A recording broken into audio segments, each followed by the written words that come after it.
Starting OBS, this one's going to be good because this is something that I've thought about a lot. Thank you again, the Clips podcast, for getting a clip up here for me to talk about. Again, I wish I had more followers that I could talk to people about it, but I only could talk to people's suggestions and their thoughts. And with this, they are going to talk about the Speedster scenes, and I have an issue with the Speedster scenes. He is largely against the speedster scenes that we get in movies where it's just time stops. My suspension of disbelief has its limits. So you don't like Quicksilver? That's the one I don't like. That's one of my favorite ones. Yeah. So I agree with them 100%. The disbelief, you have to kind of put out the door all the time. But some things, when you give it to superheroes, you give them a lot of room, right? So the Quicksilver scenes, both of them are amazing. The second one's way better, I think, because I like Sweet Dreams. It plays really cool, and it's way more goofy. It's funny. The other one's just cool. Him moving, poking the pasta and the whatever, moving the guns and stuff like that, making the guys hit themselves. But it seems like, and I've told everybody this, that Quicksilver has the power to slow down time and move within time and have it slow down while he's moving. It never looks like he's running at a fast speed that's too fast, because especially with the second one that I really like, it's a great visual. I'm not crazy about the movie that much, but it's a great visual. I'll watch that clip all the time when it comes up. The music's awesome with it. It's just a really cool scene. But far as showing you as a speedster, it's just, it doesn't really give you the I think Quicksilver was done better in the Marvel universe because they just show him as a fast guy, just like the Flash and the Flash CW show. You just make him fast, right? And that gives you enough idea to be like, okay, that's what it's like. With this, they try to make it extreme to see what they see, kind of, but it doesn't really work like that. He slows down time. If you count, okay, let's say that scene in real life is 15 seconds. We get a 3 minute, 2 minute, let's say, montage. I don't know if it's even called montage. 2 minute clip of him running around saving everybody from the mansion. If you really pay attention to the parts of that, let's say he ran there, it just doesn't make sense. And parts where it's already blowing up and then he runs somewhere else and it's still not blowing. It's just, and I know there's funny things in there, a lot of things where he stops and does something funny, and it's like, it just wouldn't work. And I hate it about the Quicksilver scenes. I hate it because it does not show the power properly. But they're cool for movies. They're very cool. I love the scenes. I just wish they said this Quicksilver could slow down time. Because that's what it looks like. It doesn't look like he's really running fast. It looks like he stopped time and he's moving through it a little bit faster.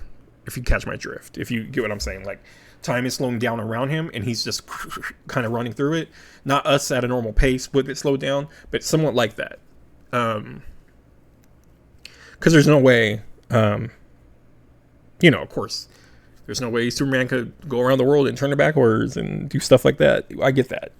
But there's no way, speaking on Quicksilver's power, that to that extent, he could move that fast, and it wouldn't make sense anyways, because running with those people, he would kill them. And there's a lot of logic about that with Superman catching people when they're falling, and how fast, like, they should slice like butter through him, basically. He's a Man of Steel, basically. Those are things that we just kind of poke away. And there's a lot of things like Batman falling down, or like, people always want to grab a cable or something when they're falling. Even dumb things like Fast and the Furious and stuff. Fast and Furious is horrible with these things that should never happen. But like, they catch a cable and their arm is just fine. Your arm would probably dislocate by the speed that you're falling. So there's a lot of stuff that we kind of just tuck away and go whatever and let the movie flow.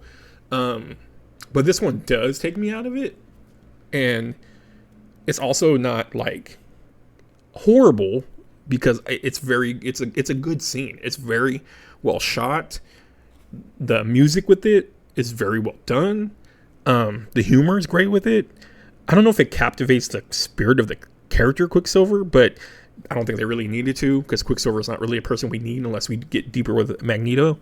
But yeah, let's see what Robert Kirkman has to say. Yeah, it doesn't make sense to me. Why? It's his perspective. Correct, but he would kill every single person that he's saving. They cannot move that fast. He can. They cannot. Why? Well, okay. He got your ass. I'm cooking. Well, no. I'm cooking. Just cooking. It's a movie. I win. Like, what are we doing? Anyway, what is there something about his physical makeup that makes him resilient to the forces of moving that quick? Yes. Like, yes. If I what are we doing? If I take you, I think, yeah. I mean, I get the argument. It's a movie, because we could do that about a lot of things, but then we could end a lot of discussions about a lot of things. Hulk movies could just have him smash the villain in the first fight, and we won't have a movie.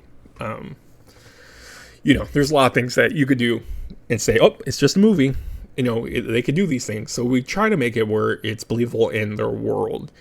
But yeah, you couldn't move with those people. His power doesn't protect the people.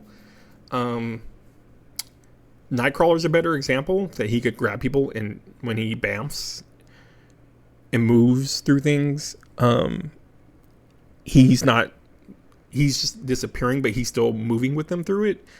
He's not going at a fast speed or anything like that, but Nightcrawler has to see where he's going, or knows what's on the opposite side. Because if it's a cement wall, he will bamf into a wall and just die. That's been said in the comics. He has to see or know what's on the other side, where he's going. If he doesn't, he could kill himself. So that's a big thing with Nightcrawler, that is a handicap, that he can't just bamf everywhere, and end up in the middle of something like Kitty Pryde. Yeah, so I mean, I think overall, Quicksilver scenes in Fox are amazing scenes. They're great. I think there's some of the reasons that I would watch it, but it's always bugged me about the power, because you can't do that. I remember I was trying to write this story. I like to write comics and stuff. And I thought about doing that. And I remember thinking, this character, maybe he could just slow down time like it looks like with Quicksilver.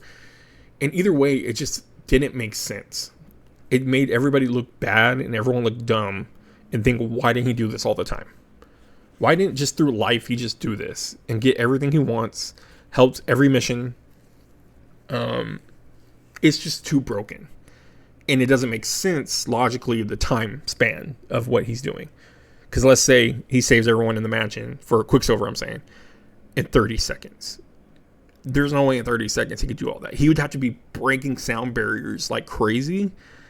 And how they show him doing it, they'd have to speed up the actual scenes of him going through, not showing us things that he's picking up the dog, picking up the pizza, grabbing the drink and drinking it. He would he'd be a blur through that whole thing. And that still may not be believable, but that's my take. Suspension of disbelief, my friend. It has its limits. If I take you and I move you down the street in 0.1 seconds, you would explode. I mean, sure. Okay, that's a problem to me. Just can't do it. Are you Neil deGrasse Tyson? Like, what is wrong with you? But yeah, that's a good take. I really understand that. And again, it's not a bad scene. They're great scenes, but it always has bugged me, and always will bug me, that how is he moving like that? That doesn't make any sense. And again, I can even forgive him grabbing people and maybe them not exploding, but them having him go so much in so little time, even though he's a speedster, doesn't make any sense. It can't happen that fast in that time limit. We would have to get a better example of how fast he's moving. He would have to be nanoseconds and literally breaking the sound barrier, and it'd be a 5-second clip of him going and coming back. There's no way. And even if we slowed that down, it'd show a lot different things. There's no way he could do all that within the time limit. So that's what I'm sticking to. Getting out of OBS, I'm sorry. That's what I'm saying.